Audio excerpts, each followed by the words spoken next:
G'day guys, the following video is about finding the points of intersection between a straight line and a circle. Enjoy!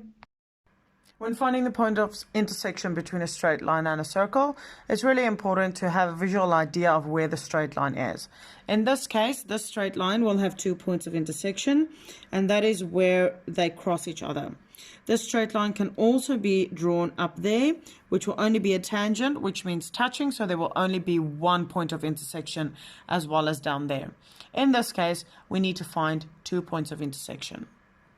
It's very important to remember that when we are trying to find the points of intersections at that specific point, the x and the y values of the coordinates will be exactly the same. So there's 2 ways of doing it. The first one is algebraically and the second one is with a graphics calculator. We need to start with the algebraic method because we need a part of this method to be able to use the graphics calculator. So the first step is finding and rearranging the quadratic equation. For us to do that, we normally put the x part of the equation equal to the y part, but with a circle, we do not have an x part and a y part. So what we need to do is we need to substitute the value of y into y's place of the circle. When we do that, we have put x plus 1 into y's place, and this is my new equation. What I need to do now is I need to expand these brackets and form a quadratic formula or quadratic equation.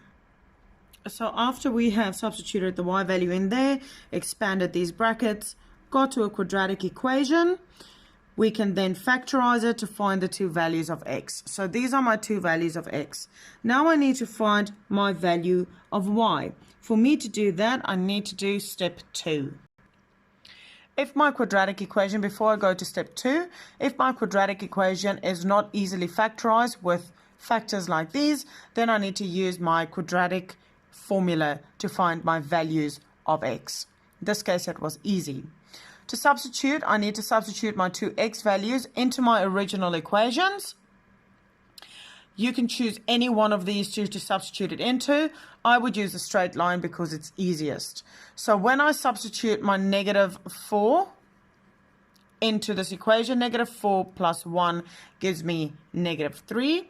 So my first coordinate will be -4 and -3.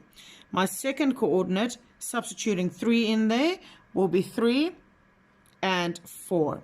And that is how I find the points of intersection between a circle and a straight line using the algebraic method. Now we go into the graphics calculator method. We need to use the following steps. You need to get to menu, which is this screen. Then you go to equations, which is down there and highlighted. Then you need to choose polynomial, which is F2 on this calculator. 2 degrees, which is F1, and then we need to enter our numbers. The numbers we need to enter has to be in the format ax squared plus bx plus c is equal to 0. We have found this equation down here, so we need to type in a, b, and c. So a is 1, b is 1, and c is -12. After I've typed all 3 my values in there, I need to say solve. When I solve, I will find my 2 different x values, which is at 3 and -4. The exact same values as we found using quadratics. Same thing applies now. I need to add a step number 6, which is substitute into the original to find my y coordinates. This is how we find the points of intersection between a straight line and a circle. I hope this clip helped, guys. If it did, please like this video, subscribe to my channel, and share it with anyone it might possibly benefit. If you've got any questions, please drop it in the comment section below, and I'll get back to you as soon as I can. Also find the link to the quadratic formula over here. See you next time. Bye!